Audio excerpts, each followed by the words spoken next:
Thank you, Mr. Speaker. I rise on behalf of the opposition to support the motion. As the Minister has made clear, the statutory instrument before us is a necessary one, and it should be entirely uncontroversial. As the House knows, in response to the Prime Minister's letter of the 20th of March to the President of the European Council, the Council agreed to an extension of the Article 50 process until the 22nd of May, provided the withdrawal agreement is approved by the House this week. The Council further agreed that if the withdrawal agreement is not approved this week, an extension until the 12th of April would take place to allow for the UK to, and I quote, indicate a way forward for their consideration, something that we hope the preceding debate and votes will contribute to.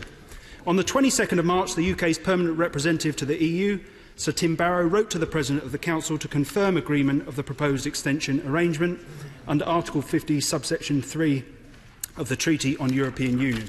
As such, Mr. Speaker, the extension of the Article 50 process till at least 12th of April will now happen as a matter of international law, and as the Minister said, it is legally binding in international law. This statutory instrument merely aligns exit day, as it is defined for the purposes of the EU Withdrawal Act, to the new dates that have been agreed. And it is entirely correct that it comes after agreement on extension was reached between the two parties.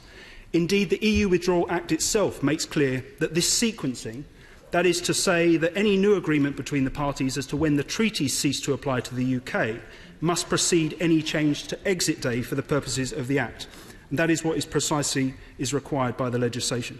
That is because Section 20, subsection 4 of the Act, provides that a Minister of the Crown may, by regulations, amend the definition of exit day to, and I quote, ensure that the day and time specified in the definition are the day and time that the treaties are to cease to apply to the United Kingdom.